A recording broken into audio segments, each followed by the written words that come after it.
నమస్కారం. ప్రతిధ్వనికి స్వాగతం. దేశంలో ఇంజనీరింగ్ విద్యా ప్రమాణాలపై విమర్శలు నానాటికి పెరుగుతున్నాయి. కళాశాలల నిర్వహణలో అవాంఛనీయ ధోరణులు మితిమీరాయన్న ఆరోపణల నేపథ్యంలో ఇంజనీరింగ్ కోర్సులపై భరోసా సన్నగిల్లుతోంది. తల్లిదండ్రులు కళాశాలకు లక్షలాది రూపాయలు దారపోసి ఇంజనీరింగ్ కోర్సులు చదివిస్తున్న సగం మంది ఇంజనీరింగ్ పట్టభద్రులు కూడా ఉద్యోగాలు సాధించడం లేదు. ఫలితంగా ఇంజనీరింగ్ కోర్సులపై ఏటేటా విద్యార్థుల ఆసక్తి తగ్గుతుంది. ఈ మేరకు కాలేజీల్లోనూ సీట్లు భర్తీ కాని పరిస్థితి. అసలు దేశంలో ఇంజనీరింగ్ విద్యా ప్రమాణాలు ఏ స్థాయిలో ఉన్నాయి? దేశీయ అవసరాలకు అనుగుణంగా కాలేజీలు ఇంజనీర్లు తీర్చిదిద్దుతున్నాయా? అధ్యాపకుల బోధన నైపుణ్యాలను, విద్యార్థుల అభ్యసన పద్ధతులను సానబట్టడం ఎలా? ఇదే అంశంపై ఈరోజు ప్రతిధ్వని చర్చా కార్యక్రమం నిర్వహిస్తున్నారు. చర్చలో పాల్గొంటున్నవారు డిఎన్ రెడ్డి గారు, ప్రముఖ విద్యావేత్త, జేఎన్టీయూ మాజీ VC, doctor N Gautam Rao గారు, తెలంగాణ ఇంజనీర్ కాలేజీల మేనేజ్మెంట్స్ అసోసియేషన్ అధ్యక్షుడు. సార్ నమస్కారం సార్ ఇద్దరికి. నమస్కారం. సార్ మొదటిగా డిఎన్ రెడ్డి గారు, అంటే దేశవ్యాప్తంగా ఇంజనీరింగ్ విద్యలో ప్రమాణాలు ఎలా ఉన్నాయి సార్? ముఖ్యంగా ఏంటంటే మన దేశంలో, భారతదేశంలో ఇంజనీరింగ్ ఎడ్యుకేషన్ ప్రమోట్ చేయాలి అనే ఉద్దేశంతో గ్రాస్ ఎన్రోల్మెంట్ రేషియో చాలా తక్కువ ఉందని చెప్పి గత 5-10 years బ్యాక్ ఎక్కువ సీట్లు కాలేజెస్ కూడా అనుమతి ఇవ్వడం జరిగింది. అయితే ఏంటంటే ఇది ముఖ్యంగా వీళ్ళ నాణ్యత ప్రమాణాలు లేకపోవడం వల్ల చాలా ఇంజనీరింగ్ కాలేజీలో విద్యార్థులు ఇంట్రెస్ట్ చూపించలేదు. దాదాపు గత 3 సంవత్సరాలు తీసుకుంటే 1000 ఇంజనీరింగ్ కళాశాలలు దేశవ్యాప్తంగా మూతపడిపోయాయి. అదే కాకుండా ఇంకా ముఖ్యంగా డీమ్డ్ యూనివర్సిటీ కానివ్వండి, ప్రైవేట్ యూనివర్సిటీస్ ఒక దాదాపు 300 ప్రైవేట్ యూనివర్సిటీ వచ్చింది. అయితే ప్రపంచవ్యాప్తంగా ఇవాళ రేపు స్కిల్స్ కావాల్సిందంటే కొన్ని ఎమర్జింగ్ టెక్నాలజీస్ ఉన్నాయి. అంటే ఆర్టిఫిషియల్ ఇంటెలిజెన్స్ కానీ, మెషిన్ లెర్నింగ్ కానీ, data science, cyber security, 3D printing, IoT, block chain technology, virtual reality, ఈ ఏరియాలో ఏంటంటే స్కిల్స్ ఉంటే జాబ్స్ అవకాశం ఉంది. అందుకనే ట్రెడిషనల్ కోర్సెస్కి కొంచెం డిమాండ్ తగ్గిపోయింది. ముఖ్యంగా ట్రెడిషనల్ కోర్సెస్ ఇంతకుముందు mechanical, civil, mechatronics, aerospace, biotechnology, so chemical engineering, చాలా ఇట్లా ట్రెడిషనల్ సాంప్రదాయ కోర్సులు ఉండేవి. ఎక్కువ జాబ్ అవకాశాలు ఎక్కువ IT related, computer related, 4G 5G technology వస్తుంది కాబట్టి ఈ రంగంలో ఎక్కువ స్కిల్స్ ఉంటే జాబ్స్ అవకాశం ఉన్నాయి. కాబట్టి స్టూడెంట్స్ అందరూ కూడా టెండెన్సీ ఈ కోర్సెస్కి ఎక్కువ ప్రాముఖ్యత ఇస్తున్నారు. అందువల్ల ఏంటంటే కొన్ని నాణ్యత ప్రమాణం లేకపోవడం వల్ల కొన్ని కాలేజీలు మూతపడ్డాయి. అదేవిధంగా సెకండ్ క్రైటీరియా ఏంటంటే ఎమర్జింగ్ టెక్నాలజీల కోర్సెస్కి స్టూడెంట్స్ ఇంట్రెస్ట్ చూపిస్తున్నారు. థర్డ్ ఏంటంటే డీమ్డ్ యూనివర్సిటీస్, ప్రైవేట్ యూనివర్సిటీస్ చాలా ఎక్కువ వచ్చినాయి. నేను కన్వెన్షనల్ యూనివర్సిటీ కూడా ఈ కొత్త కోర్సు పెట్టడం వలన దాదాపు 3 సంవత్సరాల్లో 5,60,000 సీట్లు యాక్చువల్లీ విత్డ్రా చేసుకున్నారు. కాలేజెస్ వాళ్ళే క్లోజ్ అయిపోయినాయి. అంటే ఇంతకుముందు 15 లక్షల సీట్లు ఇంజనీరింగ్ ఎడ్యుకేషన్ ఉండేది. ఇప్పుడు దాదాపు ఓన్లీ 9 లక్షల ప్లస్ సీట్స్ మాత్రమే ఉన్నాయి. అంటే అన్ని ఇంతకుముందు 4 సెక్షన్స్ ఇచ్చేవాడు ప్రతి బ్రాంచ్ లో కూడా. ఇప్పుడు ఏంటంటే సంప్రదాయ కోర్సుల్లో అట్లా నడుపుతున్నారు. ఎక్కువ కంప్యూటర్ రిలేటెడ్ కోర్సెస్ ఉన్నాయి. అంటే బేసికల్ ఏంటంటే నాణ్యత ప్రమాణాలు పాటిస్తే స్కిల్ డెవలప్మెంట్ ఉంటే ఇంజనీరింగ్ ఎడ్యుకేషన్కి చాలా డిమాండ్ ఉందండి. ఎందుకంటే మన ఇండస్ట్రీకి చాలా స్కిల్డ్ పర్సన్స్ కావాలి. జాబ్స్ ఆర్ అవైలబుల్ ప్లెంటీ, కాకపోతే స్కిల్ ఉన్న స్టూడెంట్స్ లేకపోవడం వల్ల జాబ్స్ ఇవ్వలేకపోతున్నారు. అందుకని స్కిల్స్ మనం అన్ని స్కిల్స్ కూడా ఇంజనీరింగ్ కాలేజీలో ఇవ్వలేము. దాదాపు కరికులం ప్రకారం కొన్ని స్కిల్స్ ఇవ్వచ్చు, కొన్ని జాబ్ ఓరియంటెడ్ స్కిల్స్ కూడా కొన్ని ఎక్స్ట్రా అవర్స్లో సాఫ్ట్ స్కిల్ కానీ, problem solving ability, analytical skills, కొంచెం వీళ్ళకి స్కిల్స్ ఇంప్రూవ్ చేస్తే వీళ్ళు ఫస్ట్ డే ఫస్ట్ జాబ్ అవర్లో they can able to contribute అనమాట. ఇవన్నీ రీజన్స్ వలన కొంచెం ఇంజనీరింగ్ కాలేజీలు మూతపడతాము, ప్రామాణికలు పాటించకపోవడం, ఇవన్నీ కారణాలండి. Right sir. Sir Gautam Rao garu, sir చెప్పినట్లు ట్రెడిషన్ కోర్సులకి ఇటీవల కాలంలో ఆదరణ తగ్గుతుందని చెప్తున్నారు. అంటే ప్రధానంగా ఏ కారణాలు ఈ ట్రెడిషన్ కోర్సుల మీద ఆసక్తి తగ్గడానికి దారి తీస్తున్నాయి సార్? అంటే పెద్దలు డిఎన్ రెడ్డి గారు చాలా విషయాలు చెప్పారు. ముఖ్యంగా ఈ యొక్క టెక్నికల్ ఎడ్యుకేషన్లో గవర్నమెంట్ ఎక్కువ ఇన్వెస్ట్మెంట్ చేయలేకపోవడం కారణంగా 2001 అప్పటి నుంచి కూడా ప్రైవేటైజేషన్లో ఎంకరేజ్ చేస్తూ వచ్చారు.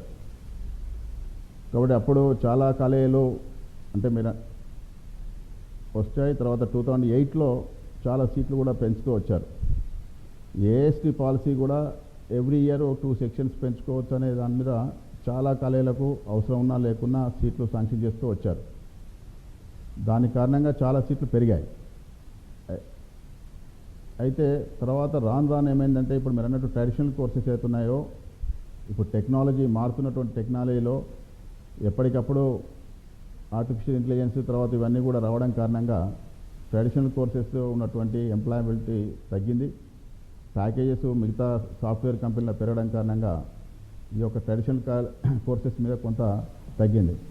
ట్రెడిషనల్ కోర్సెస్ కూడా అన్నీ కూడా ఇప్పుడు అప్డేట్ చేసుకొని ఏదైతే ట్రెడిషనల్గా బ్యాక్గ్రౌండ్ లేనటువంటి సాఫ్ట్వేర్తో చేసుకున్నప్పటికి కూడా దాని ఉపయోగం ఉండదు అనేది పెద్దలు డిఎన్ రెడ్డి గారు కూడా వారు అనుభవం ఉన్నటువంటి ప్రొఫెసర్ గారు. అయితే ముఖ్యంగా ఇప్పుడు దాంట్లో 17 లక్షల సీట్ల నుంచి ఈరోజు 5 లక్షల సీట్లు తగ్గాను. గ్రాడ్యువల్గా ఇయర్ 1 lakh తగ్గుతూ వచ్చాయి. ఎందుకంటే ఒక స్టేజ్లో పెరుగుతూ వచ్చాయి, బాగా పెరుగుతూ వచ్చినాక తర్వాత ఎప్పుడు కూడా ఎన్రోల్మెంట్ రేషియో చూసినట్టయితే అక్కడేమీ తేడా లేదు. ఇప్పుడు మన స్టేట్లో కూడా 1,50,000 1,60,000 సీట్ల నుంచి ఈరోజు 1,20,000 వరకు వచ్చినాయి. ఆ విధంగా ఈరోజు అప్లికేషన్స్ చూసినప్పటికి కూడా లాస్ట్ ఇయర్ కన్నా కూడా 28,000 అప్లికేషన్స్ పెరిగాయి. కాబట్టి ఇంజనీరింగ్ దాని మీద ఎప్పుడు కూడా పిల్లలకు ఇంట్రెస్ట్ ఏం తగ్గలేదు. రెండో విషయం ఏంటంటే ముఖ్యంగా ఏదైతే ఇంతకుముందు ఉన్నప్పుడు సీట్లు పెంచడంలో మార్చుకునే విషయంలో ఏఎస్టీ కానివ్వండి, యూనివర్సిటీస్ కానివ్వండి, స్టేట్ గవర్నమెంట్ కానివ్వండి, ఈ అక్రిడేషన్స్ ఏం లేకుండా ఉండేది. ఇప్పుడు అటానమస్ న్యూ ఎడ్యుకేషన్ పాలసీ వచ్చిన తర్వాత అన్ని కాలేజీలు కూడా అటానమస్ సైడ్ వెళ్ళాలని చెప్పినప్పుడు ఇంతకుముందు గతంలో తెలంగాణలో ఉన్నటువంటి 3-4 అటానమస్ కాలేజీలు ఉండే ఇప్పుడు దగ్గర 40 కాలేజెస్ అటానమస్ కాలేజెస్ అయినాయి. కాబట్టి ఈ విధంగా స్టాండర్డైజేషన్ పెరుగుతూ ఉంది. కాలేజెస్ కూడా అటానమస్ అవుతున్నాయి, తర్వాత యూనివర్సిటీస్ పెరిగినాయి, ఎన్ఐటీస్ పెరిగినాయి. ఇవన్నీ పెరగడం కారణంగా తర్వాత ఐఐటీస్ పెరిగాయి. సీట్లు పెరగడం కారణంగా అక్కడిక్కడ కొంచెం డిస్ట్రిబ్యూట్ అవుతున్నారు తప్ప స్టూడెంట్స్ ఎక్కడ కూడా ఎన్రోల్మెంట్ ఏం తగ్గలేదు. Right sir. Sir DN Reddy గారు, అయితే ఈ ప్రైవేట్ కాలేజీలలో సార్ డిఎన్ రెడ్డి గారు, అంటే ఇంజనీరింగ్ కళాశాలలో ప్రమాణాలు ఉండటం లేదనేది మెయిన్గా వినిపిస్తున్నటువంటి విమర్శ. అంటే రేటింగ్స్లో కూడా మన విద్యాసంస్థలు చాలా వెనకబడుతున్నాయి. అంటే ఇందుకు కారణాలు ఏంటంటారు సార్? ఇప్పుడు ఏ ఇంజనీరింగ్ విద్యా సంస్థలైనా ప్రామాణికాలు ఉండాలంటే మనకి మంచి అకాడమిక్ ఇన్ఫ్రాస్ట్రక్చర్ ఉండాలి, తర్వాత క్వాలిఫైడ్ కాంపిటెంట్ ఫ్యాకల్టీ ఉండాలి, తర్వాత మంచి curriculum design, industry relevant courses, industry job oriented courses కానీ ఎలెక్టివ్స్ కానీ ఈ ఓపెన్ ఎలెక్టివ్స్ కానీ ఇంట్రడ్యూస్ చేయాలి. Curriculum design important. అది కాకుండా టీచింగ్ లెర్నింగ్ మెథడ్స్, అంటే ఈరోజు టీచింగ్ ప్రపంచవ్యాప్తంగా టీచింగ్ లెర్నింగ్ విత్ టెక్నాలజీ అనమాట. ఇంతకుముందు నేను స్టూడెంట్ ఉన్నప్పుడు బ్లాక్ బోర్డ్ చాక్పీస్ ఉండేది, ఆ టైంలో అది బెస్ట్ మెథడ్. ఇప్పుడు ఏంటంటే ప్రపంచవ్యాప్తంగా అన్ని రంగాల్లో ఐటీ రిలేటెడ్ యూసేజ్, అంటే ఈవెన్ ఎడ్యుకేషన్లో కూడా ఐసిటి యూసేజ్ ఉండాలి. టెక్నాలజీ యూజ్ చేసి లెర్నింగ్, అంటే స్టూడెంట్స్కి నేర్చే విధానంలో మార్పు రావాలి. అంటే ఫేస్ టు ఫేస్ లెర్నింగే కాకుండా యూజింగ్ టెక్నాలజీ వాళ్ళకి లెర్నింగ్ చాలా ఫాస్ట్గా లెర్నింగ్ అయ్యేట్టు ఉండాలి. ఈ రోజులో ఇప్పుడు మనకి డిజిటల్ క్లాస్ రూమ్స్ వచ్చినాయి, డిజిటల్ లెర్నింగ్ టెక్నాలజీస్. అంటే మన కోవిడ్ టైంలో కూడా మన ఆన్లైన్ లెర్నింగు, ఈ లెర్నింగు, సో డిజిటల్ లెర్నింగ్ అన్ని కూడా టెక్నాలజీ ఉపయోగించాం. అంతకుముందు భారతదేశంలో ఈ ఆన్లైన్కి అంత ఆదరణ లేదు, ఈ లెర్నింగ్కి అంత ఆదరణ లేదు. ప్రస్తుతం మరి కోవిడ్ వల్ల వచ్చింది. అయితే డిజిటల్ లెర్నింగ్ టెక్నాలజీ వాడటం వలన స్టూడెంట్ గ్రాస్పింగ్ పవర్ ఎక్కువ అవుతుంది. ఇప్పుడు పాండమిక్ టైంలో 40-60% స్టూడెంట్స్ లెర్నింగ్ లాస్ అయింది, వాళ్ళు నేర్చుకోవడం తగ్గిపోయింది, ఎందుకు ఫేస్ టు ఫేస్ లెర్నింగ్ లేదు. అందుకని teaching learning with technology very important. So ఇది కాకుండా స్కిల్ డెవలప్మెంట్ కావాలి. స్కిల్స్ అంటే సాఫ్ట్ స్కిల్స్ అంటే personality, communication, so team leader, so grooming, negotiation skills, ఈ కల్చరల్ అడాప్టబిలిటీ, ఇవన్నీ చాలా ఇంపార్టెంట్. అది కాకుండా ప్రాబ్లమ్ సాల్వింగ్ ఎబిలిటీ. ఈరోజు ఇండస్ట్రీ ఏంటంటే కొత్త ప్రోడక్ట్స్, కొత్త software development, IT services, insurance కానీ, బ్యాంకింగ్ రంగంలో కానీ, హెల్త్ కేర్ సెక్టర్లో కానీ అనేక మార్పులు వచ్చినాయి. అంటే వీళ్ళు ఇంజనీర్స్ బయటకు వచ్చే వాళ్ళు కూడా సర్వీసెస్ ఇవ్వడానికి, ఈ సాఫ్ట్వేర్ డెవలప్ చేయడానికి అవకాశాలు ఉంటాయి. అదేవిధంగా R&D కానీ. సో స్కిల్ డెవలప్మెంట్ ఉండాలి, ప్రాబ్లమ్ సాల్వింగ్ ఎబిలిటీ. మనం ఫారిస్ట్ కంట్రీస్ తీసుకున్నాం అనుకోండి, ఇప్పుడు మలేషియా కానీ, సింగపూర్, తర్వాత కొరియా, జపాన్, వాటి ఎలక్ట్రానిక్స్ రంగంలో స్కిల్స్ చాలా ఉన్నాయి. అదే మన భారతదేశంలో హైలీ ఎడ్యుకేటెడ్ క్వాలిఫైడ్ స్టూడెంట్స్ ఉంటారు, కానీ స్కిల్స్ తక్కువ ఉన్నాయి. మన స్కిల్స్ ఓన్లీ 26%. అదే జపాన్లో కానీ కొరియాలో తీసుకుంటే వాళ్ళ స్కిల్స్ 85%. మరి ఆ స్కిల్స్ ఉంటే బట్టి ఈరోజు ఆల్ ఎలక్ట్రానిక్ ప్రోడక్ట్స్ అన్ని కూడా మనకి కొరియా జపాన్ నుంచి వస్తున్నాయి. అదేవిధంగా ఆటోమొబైల్ రంగంలో కూడా ఈరోజు ఆటోమొబైల్ కార్ ఉందనుకోండి, entire technology goes in to the car. Computer control కానివ్వండి, ఎలక్ట్రానిక్స్ కంట్రోల్ కానివ్వండి, electrical control, materials, mechanical, automatic transmission, అంటే అన్ని రంగాల్లో దాని స్కిల్స్ ఉంటే, నైపుణ్యత ఉంటే వీళ్ళకి ఉద్యోగాలు ఉంటాయి. అందుకని ఇదే కాకుండా స్టూడెంట్ ఎమ్యూనిటీస్ ఉండాలి. స్టూడెంట్స్కి వాళ్ళకి ట్రాన్స్పోర్ట్ కానివ్వండి, క్యాఫ్టీరియా కానివ్వండి, తర్వాత స్పోర్ట్స్ ఫెసిలిటీస్ కానివ్వండి, క్లాస్ రూమ్ అంబియన్స్ కానివ్వండి, తర్వాత వాళ్ళకి ఇన్నోవేషన్, క్రియేటివిటీ అనే ఒక అట్మాస్ఫియర్ క్రియేట్ చేయాలి ఇన్స్టిట్యూషన్లో. So project based learning, activity based learning, industry guest lectures, తర్వాత ఇండస్ట్రీలో ఇంటర్న్షిప్, ఇండస్ట్రీ ట్రైనింగ్, ఇవన్నీ కాంపోనెంట్స్ ఉంటేనే ఏ విద్యా సంస్థ అయినా నాణ్యత ప్రమాణాలు పాటించాలి. అంటే ఈ విద్యా సంస్థలు ఈ పాటిస్తున్నాయి అంటే కొన్ని రూరల్ ప్రాంతంలో కొన్ని విద్యా సంస్థలు కొంచెం ఇబ్బందులు ఉంటాయి. అంటే వాళ్ళు హైదరాబాద్లో ఉన్న విద్యా సంస్థలకి, బికాజ్ ఈరోజు ఐటీ ఇండస్ట్రీ ఉంది, R&D ఇండస్ట్రీ ఉంది, మ్యానుఫ్యాక్చరింగ్ ఉంది, ఫార్మా సెక్టర్ ఉంది, అనేక అవకాశాలు హైదరాబాద్లో ఉన్నాయి, బెంగళూరులో ఉన్నాయి, ఢిల్లీలో ఉన్నాయి. రూరల్ విద్యా సంస్థలకి కొన్ని ఇబ్బందులు అయితే ఉంటాయి. నేను చెప్పి కూడా ఫిజికల్ అకాడమిక్ ఇన్ఫ్రాస్ట్రక్చర్ ఉండాలి, హై క్వాలిఫైడ్ కాంపిటెంట్ ఫ్యాకల్టీ ఉండాలి, బెస్ట్ డిజైన్ ఉండాలి, ఫ్లెక్సిబుల్ కరికులం. ఇప్పుడు న్యూ ఎడ్యుకేషన్ పాలసీలో గవర్నమెంట్ ఆఫ్ ఇండియా చెప్పారు, multi disciplinary courses, inter disciplinary courses introduce చేయాలి, టెక్నాలజీ యూజ్ చేసి డిజిటల్ లెర్నింగ్ వల్ల నేర్చుకోవాలి, టీచింగ్ లెర్నింగ్ మెథడాలజీస్, తర్వాత ఫ్యాకల్టీ డెవలప్మెంట్. ఫ్యాకల్టీ ఏంటంటే జూనియర్ ఫ్యాకల్టీ ఉంటారు, ఫ్యాకల్టీ దొరకట్లేదు, వీళ్ళకి ట్రైనింగ్ కూడా ఇస్తుండాలి. సో ఇవన్నీ కాంపోనెంట్స్ కనుక మనం ఇంజనీరింగ్ కళాశాల ఇవ్వగలిగితే వాళ్ళు బెస్ట్ స్కిల్డ్ పర్సన్ స్టూడెంట్స్ బయటకు వస్తారు. నాణ్యత పాటించినట్టు అవుతుంది.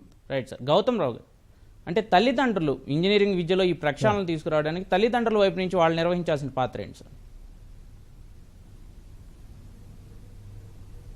ముఖ్యంగా మన దగ్గర ఇంటర్మీడియట్ కంప్లీట్ చేసిన తర్వాత తల్లిదండ్రులు ఇంజనీరింగ్ కోర్సు జాయిన్ కాగానే కొంత రిలాక్స్ అవుతున్నారు. మా వాడు ఇంజనీరింగ్ జాయిన్ అయిపోయింది, ఇంకా మేము పట్టించుకోవాల్సిన అవసరం లేదు. అట్లాగే ఇంజనీరింగ్ జాయిన్ అయిన స్టూడెంట్స్ కూడా కొంత పేరెంట్స్ యొక్క గైడెన్స్ వాళ్ళు నెగ్లెక్ట్ చేస్తూ ఉన్నారు. అలా కాకుండా ఇంజనీరింగ్ ఫస్ట్ ఇయర్ కంప్లీట్ అయ్యే వరకు కూడా పేరెంట్స్ కొంత అంతకుముందు ఏదైతే కేర్ తీసుకున్నారో ఆ విధంగా కేర్ తీసుకున్నట్టయితే చాలా మటుకు సక్సెస్ రేట్ ఎక్కువ ఉంటుంది. అదేవిధంగా ఈ యొక్క మన తెలంగాణ రాష్ట్రంలో ముఖ్యంగా చూసినట్టయితే ఈ యొక్క ఫీజు రియంబర్స్మెంటు, తర్వాత రిమైనింగ్ ఫీజు పేమెంటు ఇవన్నీ కూడా ఇన్ టైంలో కనుక జరిగినట్టయితే స్టూడెంట్స్కు కరెక్ట్గా మనం న్యాయం చేయగలుగుతాం. అదేవిధంగా టీచర్స్ కూడా ఇన్ టైంలో శాలరీస్ పే చేయగలుగుతాం. కాబట్టి ఇవన్నీ కూడా గవర్నమెంట్ రిలేటెడ్ కరికులం. ఇప్పుడు కరికులము డిఎన్ రెడ్డి గారు చెప్పినట్టు ఏదైతే యూనివర్సిటీ కరికులం ఇస్తుందో అదే కరికులమే ఇంప్లిమెంట్ చేస్తాం. కాబట్టి మాకు ఉండేటువంటి ఛాన్సెస్ చాలా తక్కువ. అదేవిధంగా ఏదైతే షెడ్యూల్ అవన్నీ కూడా ఎగ్జామ్స్, తర్వాత వాల్యుయేషన్ ఇవన్నీ కూడా యూనివర్సిటీస్ గవర్నమెంట్ యొక్క ఈ సిస్టంలో మేము పనిచేస్తాం. Right sir. చిన్న బ్రేక్ తీసుకుందాం సార్. తర్వాత 25-30 ఇయర్స్ తర్వాత న్యూ ఎడ్యుకేషన్ పాలసీ కారణంగానే ఈరోజు చేంజ్ అవ్వబడుతుంది, అంతకుముందు కొంత చేంజ్ అవ్వపడాల. Right sir. Sir DN Reddy garu, అంటే ఏటా ఇంజనీరింగ్ పట్టాలు పుచ్చుకుంటున్న వాళ్ళలో కేవలం 40% మంది మాత్రమే ఉద్యోగాలు పొందుతున్నారు, మిగతా వాళ్ళంతా నిరుద్యోగులుగానే మిగులుతున్నారు. ఎందుకు ఈ పరిస్థితులు ఏర్పడుతున్నాయి అంటారు సార్? అంటే దీని జాబు వాళ్ళకి క్వాలిఫికేషన్ తగ్గట్టు జాబ్స్ తక్కువ పర్సెంటేజ్ ఉన్నాయి, అంటే బిఫిటింగ్ టు క్వాలిఫికేషన్. అయితే అందరు ఖాళీగా ఏం లేరు. కొంతమంది మంచి ఇండస్ట్రీ, ఐటీ ఇండస్ట్రీ ఉంది టుడే, ఐటీ ఎనేబుల్డ్ సర్వీసెస్ ఉన్నాయి, కోర్ ఇండస్ట్రీ ఉంది, తర్వాత R&D ఆర్గనైజేషన్స్ ఉన్నాయి. తర్వాత చాలామంది స్టూడెంట్స్ అబ్రాడ్ వెళ్తారు, USA కానీ, UK కానీ, యూరోపియన్ కంట్రీస్ కానివ్వండి, ఆస్ట్రేలియా కానివ్వండి. చాలామంది ఎంటర్ప్రెన్యూర్ డెవలప్మెంట్ ఓన్గా ఎస్టాబ్లిష్ చేస్తారు. అట్లా చూసుకుంటే దాదాపు 90% అకామిడేట్ అవుతారు. యాక్చువల్గా జాబ్స్ రావడం అనేది కేవలం ఓన్లీ 26% వస్తుంది. ఎందుకంటే నాస్కామ్ రిపోర్ట్ కానీ, యునెస్కో రిపోర్ట్ కానీ, గవర్నమెంట్ ఆఫ్ ఇండియా సర్వేలో కానీ ఓన్లీ 26% స్టూడెంట్స్ వాళ్ళ క్వాలిఫికేషన్ తగ్గట్టు ఉద్యోగాలు వస్తున్నాయి. అయితే వాళ్ళు ఐడియల్గా ఉండేవాళ్ళు చాలా తక్కువ మంది. అంటే వాళ్ళకి స్కిల్స్ బాగుంటే మాత్రం జాబ్స్ ఆర్ ప్లెంటీ అండి, చాలా జాబ్స్ ఉన్నాయి మన ఇండస్ట్రీలో, ఇండియాలో కానీ. ఇప్పుడు మీరు TCS తీసుకోండి, 40,000 స్టూడెంట్స్ తీసుకుంటారు, కాగ్నిజెంట్ తీసుకుంటుంది, విప్రో తీసుకుని, ఇన్ఫోసిస్ తీసుకుంటుంది, చాలా మంది తీసుకుంటారు, జాబ్స్ ఉన్నాయి. బట్ స్కిల్స్ లేక వీళ్ళు జాబ్ దొరకట్లేదు. స్కిల్స్ ఉంటే తప్పకుండా దొరుకుతాయండి jobs. Right sir. Sir Gautam Rao garu, అంటే కళాశాలలో 60% కోర్సులకు కనుక ఎన్బిఏ గుర్తింపు సాధించకపోతే కళాశాల గుర్తింపు కూడా రద్దు చేస్తామని ఏఐసిటిఈ కూడా ప్రకటించింది కదా. అంటే ఇంకోవైపు 50% సీట్లు భర్తీ అయితేనే కూడా కొత్త కోర్సులకు అనుమతిస్తూ ఉన్నారు. ఈ నేపథ్యంలో కళాశాలల పరిస్థితి ఎలా ఉండొచ్చు అంటారు సార్? ఇప్పుడు చాలా కాలేజీలు అన్నీ కూడా అక్రిడేషన్ ప్రాసెస్ మొదలుపెట్టేసారు, అక్రిడేషన్ పోతూ ఉన్నారు. నేను ఇంతకుముందు చెప్పాను, అటానమస్ కూడా కాలేజీలు చాలా మటుకు ఇప్పుడు 40 కాలేజెస్ వరకు మన తెలంగాణలో ఉన్నాయి. కాబట్టి ఎప్పటికప్పుడు అన్ని మేనేజ్మెంట్స్ కూడా ఇన్ఫ్రాస్ట్రక్చర్ విషయంలో కానివ్వండి, టెక్నాలజీ అడాప్ట్ చేసుకునే విషయంలో కానివ్వండి, ఫ్యాకల్టీ డెవలప్మెంట్ ప్రోగ్రామ్స్ కానివ్వండి, ఇవన్నీ కూడా చేస్తూ ఉన్నారు. ఎందుకంటే కాంపిటీషన్లో స్టూడెంట్స్ కూడా ఎక్కడైతే ఇన్స్టిట్యూషన్స్ బాగుంటాయో, ఇన్ఫ్రాస్ట్రక్చర్ బాగుంటుందో అక్కడే పేరెంట్స్ కూడా చూసి జాయిన్ చేస్తూ ఉన్నారు. కాబట్టి చాలామంది కమిట్మెంట్తో పనిచేస్తున్నటువంటి మేనేజ్మెంట్స్ ఈరోజు ఉన్నాయి. ఎందుకంటే 95% స్టూడెంట్స్ ప్రైవేట్ ఇన్స్టిట్యూషన్లకి వచ్చిన వాళ్ళే ఈరోజు సొసైటీలో సర్వ్ చేస్తూ ఉన్నారు. కాబట్టి ఏదైతే సొసైటీలో కొంత మీరు అన్నట్టు ఎంప్లాయ్మెంట్ లేదు అనేది కాకుండా చాలామంది స్టూడెంట్స్కు డిఫరెంట్ ఓన్లీ గ్రాడ్యుయేషన్ పర్పస్లో ఇంజనీరింగ్ చేస్తూ ఉన్నారు. కానీ కొంతమంది ఫిలిం ఇండస్ట్రీ మీద, ఫోటోగ్రఫీ మీద, కొంతమందికి గవర్నమెంట్ జాబ్స్ మీద, ఇట్లా డిఫరెంట్ ఇంట్రెస్ట్ల కారణంగా అందరూ కూడా సాఫ్ట్వేర్ జాబ్స్ లైక్ చేయట్లేదు. Right sir. కొంతమంది ఓన్లీ కోర్ ఇండస్ట్రీలో పోవాలని కొంతమంది ప్రయత్నం చేస్తూ ఉన్నారు. Right sir. Sir DN Reddy garu, అంటే ప్రాంతీయ భాషల్లో ఇంజనీరింగ్ బోధన కోసం జరుగుతున్న ప్రయత్నాలు ఏంటి సార్? అంటే ఇంజనీరింగ్ విద్య అభివృద్ధికి ఈ విధానం ఎంతవరకు ఉపయోగపడుతుంది అంటారు సార్? అంటే మన గవర్నమెంట్ ఆఫ్ ఇండియా ప్రస్తుతం బీజేపీ గవర్నమెంట్ 8 ప్రాంతీయ భాషల్లో ఇంజనీరింగ్ కోర్సెస్ ఆఫర్ చేయాలి ఈ అకాడమిక్ ఇయర్ నుంచి పార్లమెంట్ కూడా పాస్ చేయడం జరిగింది. వాళ్ళు ఆర్డర్ కూడా ఇచ్చారు. అయితే 8 all south Indian languages, Telugu, Tamil, Malayalam, Kannada, తర్వాత హిందీ, బెంగాలీ, సో దాదాపు 8 ప్రాంతీయ భాషల్లో. దీనికి కారణం ఏంటంటే ముఖ్యంగా చైనాలో కానివ్వండి 4000 యూనివర్సిటీస్ ఉన్నాయి. అదే జర్మనీ, తర్వాత స్వీడన్, ఫిన్లాండ్, అనేక దేశాల్లో, జెకోస్లోవేకియా, పోలాండ్, ఈ దేశాలు ఏంటంటే మాతృభాషలో ఇంజనీరింగ్ ఎడ్యుకేషన్ ఇవ్వటం వలన వాళ్ళు చాలా ఎక్సెల్ అయ్యారు. ఇప్పుడు జర్మనీ తీసుకోండి, మెకానికల్ రంగంలో వాళ్ళు ప్రపంచవ్యాప్తంగా చాలా అభివృద్ధి చెందారు, వాళ్ళ ప్రాంతీయ భాషలు చదువుకొని కూడా. అదే కొంత మనం రూరల్ ప్రాంతం, గ్రామీణ ప్రాంతంలో వచ్చిన విద్యార్థులకు కొంచెం ఇంగ్లీషు ఇబ్బందిగా ఉంది. అదే తెలుగులో ఇంజనీరింగ్ విద్యను ఇస్తే వీళ్ళు అభివృద్ధి చెందుతారనే ఒక డిస్కషన్లో గవర్నమెంట్ ఆఫ్ ఇండియా ఈ సంవత్సరం ఎక్స్పెరిమెంటల్ బేసిస్గా కొన్ని కళాశాలలో ఈ యొక్క ఐఐటీలు కానివ్వండి, కొన్ని విద్యా సంస్థల్లో ఈ సంవత్సరం నుంచి మాతృభాషలో ఇంజనీరింగ్ ఎడ్యుకేషన్ ఇవ్వాలనే ఆలోచనతోటి వాళ్ళు పర్మిషన్ ఇవ్వడం జరిగింది కొన్ని యూనివర్సిటీస్కి. Right sir. గౌతమ్ రావు గారు, అంటే ప్రైవేట్ ఇంజనీరింగ్ కళాశాల మీద ఒక విమర్శ కూడా ఉంది సార్. అంటే యాజమాన్యాలు ఫీజుల మీద పెట్టిన శ్రద్ధ బోధనా ప్రమాణం మీద పెట్టడం లేదు అనే విమర్శ కూడా ఉంది కదా. అంటే దీన్ని చక్కదిద్దుకోవడం ఎలా అంటారు సార్? అంటే మీరు అన్నట్టు బోధన ఫీజులు లేకుంటే కాలేజీలో శాలరీస్ పే చేయడము, రికరింగ్ ఎక్స్పెండిచర్ అవుతుందో ముఖ్యంగా బేసిక్ ఇన్కమ్ అదే. కాబట్టి ఒక స్టేజ్ వరకు 1 year వరకు స్పేర్ చేయగలుగుతాం. కానీ అంతకన్నా ఎక్కువ అనేది కొంచెం కష్టమైనటువంటి విషయం మేనేజ్మెంట్స్కు. అంతే తప్ప కంపల్సరీ ఏదో ఫీజుల కొరకు అనేది కాదండి. ఎందుకంటే స్టూడెంట్స్ ఒక నైపుణ్యంతో బయటికి రాకపోతే ఆ కాలేజీ విషయంలో నెగిటివ్ టాక్ ఉంటుంది, ఎవరు జాయిన్ కూడా కాదు. నెక్స్ట్ తర్వాత ఏదైతే అక్రిడేషన్ కానివ్వండి, అటానమస్ కానివ్వండి, ఓన్లీ మేము గైడ్లైన్స్గా తీసుకొని అంతకన్నా రెట్టింపుగా పనిచేసి ఒక కాంపిటీషన్లో మేము ఉండాలా, మా ఇన్స్టిట్యూషన్ ఫస్ట్ ఉండాలనే ఒక తాపత్రయంతో పనిచేస్తున్న మేనేజ్మెంట్స్ ఈరోజు మన దగ్గర ఉన్నాయి. కాబట్టి మీరు అన్నట్టు ఓన్లీ ఫీజులు కాకుండా, ఫీజులు అనేది గవర్నమెంట్ ప్రిస్క్రైబ్ చేసినటువంటి సిస్టమ్. అది రికరింగ్ ఎక్స్పెండిచర్స్ అన్నీ కూడా దాంట్లోకి వెళ్ళి మీట్ కావాలి. Infrastructure we can create, but only regular expenditure అవుతుందో we have to meet with the fees only. కాబట్టి దాని కొరకు ఇప్పుడు 2 years నుంచి మాకు రియంబర్స్మెంట్ రాలేదు. 2 years నుంచి సింగిల్ ఎన్పీ కూడా ఇవ్వట్లేదు గవర్నమెంట్.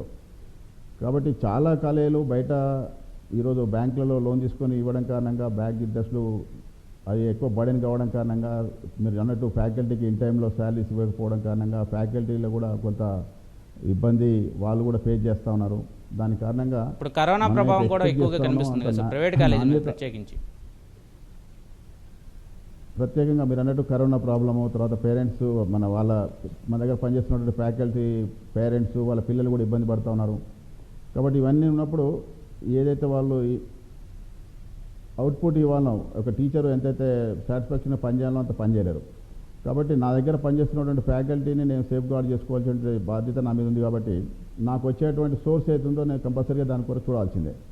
అందుకని నేను ఏమంటుంటే నేనేమి గవర్నమెంట్ ఏం అడుగుతున్నానంటే మీరు 3 quarters 4 quarters ఎవ్రీ ఇయర్ ఇస్తానది ఇవ్వండి. ఇంతకుముందు కేసీఆర్ గారితో మీటింగ్లో కూడా నేను అదే చెప్పాను. మీరు ఫిక్స్ చేయండి, మీరు ఎప్పుడు ఇస్తామనేది ఒకసారి చెప్పట్టండి. కానీ ఇట్లా మేము రిపీటెడ్గా మేము ఆఫీసుల చుట్టూ తిరగడం ఇది పద్ధతి కాదు, బాగుండదు.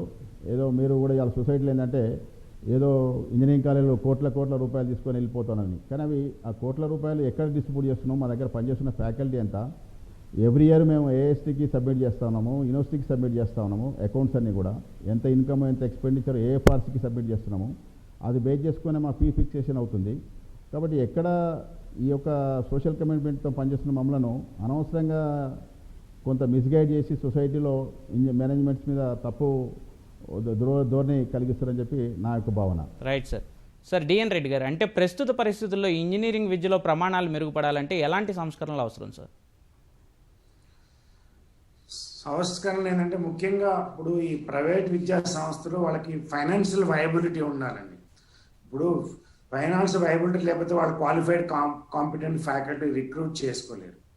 అదేవిధంగా వాళ్ళకి చాలా స్కిల్స్ ఇంపార్ట్ చేయాలి, అన్ని ఫెసిలిటీస్ ఎక్విప్మెంట్ కానివ్వండి ఇవన్నీ చేయాలి. తర్వాత యూనివర్సిటీస్ కూడా వాళ్ళకి ఎంకరేజ్ చేసి మంచి కరికులం ఇవ్వాలి, ఫ్లెక్సిబుల్ కరికులం, అంటే choice based credit system, banking credit transfer system, అట్లాంటి ఎక్కువ elective courses, industry relevant courses పెట్టుకునే అవకాశం యూనివర్సిటీస్ కల్పించాలి. అదే ప్రభుత్వం కూడా ఎంకరేజ్ చేయాలి.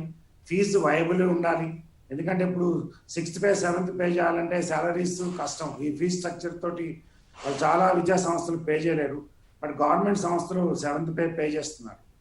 కాబట్టి తర్వాత ఈ విద్యా సంస్థలు కూడా నాణ్యత ప్రమాణాలు పాటించాలంటే నేను చాలా చెప్పాను. టీచింగ్ లెర్నింగ్ కానీ, కరికులం డిజైన్ కానీ, స్కిల్ డెవలప్మెంట్ కానీ, స్టూడెంట్ ఎమ్యూనిటీస్ కానివ్వండి, ప్రాజెక్ట్ బేస్డ్ ఇంటర్న్షిప్, ఇండస్ట్రీలో ఇంటర్న్షిప్ కంపల్సరీ చేయాలి అందరి స్టూడెంట్స్ కూడా. అదే ప్రాజెక్ట్స్ కూడా ఇండస్ట్రీ రిలవెంట్ ప్రాజెక్ట్ చేయాలి. ఇవన్నీ చేస్తేనే వాళ్ళకి కొంచెం నాణ్యత ప్రమాణాలు పెరుగుతాయి. దీనికి వాళ్ళ ఇన్పుట్స్ కూడా ఉండాలి. కాలేజీలో మరి ఫైనాన్షియల్ వయబిలిటీ ఉంటే ఇవన్నీ చేయాలి. ఇవన్నీ గవర్నమెంట్ ఆఫ్ ఇండియా మ్యాండేటరీ చేసి ఇవన్నీ కల్పిస్తే తప్పకుండా నాణ్యత ప్రమాణాలు పెరుగుతాయి. సార్ గౌతమ్ రావు గారు, అంటే ఇంజనీరింగ్లో మంచి భవిష్యత్తు కనిపిస్తున్న కోర్సులు ఏంటి సార్ ప్రస్తుతం? అంటే వాటిని అందించడంలో తెలుగు రాష్ట్రాలు ఎక్కడ ఉన్నాయంటారు సార్? ఇప్పుడు మొత్తం కూడా మీరు అన్నట్టు కోర్ సబ్జెక్టులు అందరూ తగ్గించుకొని ఆర్టిఫిషియల్ ఇంటెలిజెన్స్, తర్వాత డాటా సైన్స్, ఐఓటీ వీటి సైడ్ ఎక్కువ డైవర్ట్ అయ్యారు. ముఖ్యంగా స్టూడెంట్స్ అన్నీ కూడా ఇప్పుడు ఎమర్జింగ్ టెక్నాలజీస్ అయితే గవర్నమెంట్ ఆఫ్ ఇండియా తర్వాత మన తెలంగాణ గవర్నమెంట్ కూడా ఐడెంటిఫై చేసిందో ఈ కంప్యూటర్ బేస్డ్ కోర్సెస్ చాలా ఫ్యూచర్ ఉంది. అదేవిధంగా ముఖ్యంగా ఏదైతే కోర్ సబ్జెక్ట్స్ బేస్ చేసుకుని ఇవన్నీ కూడా డెవలప్ అయినాయి. కాబట్టి ఏ సబ్జెక్ట్ అయినప్పటికీ కూడా కొంత దాని ఇంట్రెస్ట్గా కనుక స్టూడెంట్స్ నేర్చుకున్నట్టయితే డెఫినెట్గా ఇంజనీరింగ్ అనేది ఈరోజు కరోనాలో కూడా మనకు అర్థమైపోయింది. మెడికల్ సైడ్ కూడా ఇంజనీరింగ్ స్టూడెంట్స్ యొక్క కాంట్రిబ్యూషన్ ఎక్కువ. మొన్న చూసినటువంటి వెంటిలేటర్స్ అవసరం కానివ్వండి, ఏది చూసినప్పటికి కూడా దేని వెనుక చూసినప్పటికి కూడా ఇంజనీరింగ్ స్టూడెంట్ యొక్క కాంట్రిబ్యూషన్ ఈ సొసైటీలో చాలా ఎక్కువ ఉంది. కాబట్టి ఆల్ ఆస్పెక్ట్లో అన్ని రంగాల్లో కూడా అభివృద్ధి చెందాలా. అప్పుడు మాత్రమే మనం సరైనటువంటి ఉంటాం. కాబట్టి ఈ కోర్సు ఆ కోర్సు అని కాకుండా ఎప్పటికప్పుడు వస్తున్నటువంటి అవకాశాలను కొంత అప్డేట్ చేస్తున్నటువంటి టెక్నాలజీని కూడా తీసుకొని ముందుకెళ్లాల్సినంత అవసరం ఉంది.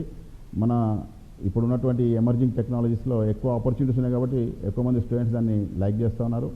తర్వాత ఇంటర్నేషనల్ లెవెల్లో కూడా ఆపర్చునిటీస్ ఎక్కువ ఉన్నాయి కాబట్టి దాని మీద కాన్సన్ట్రేషన్ పెరిగిందండి. Right sir.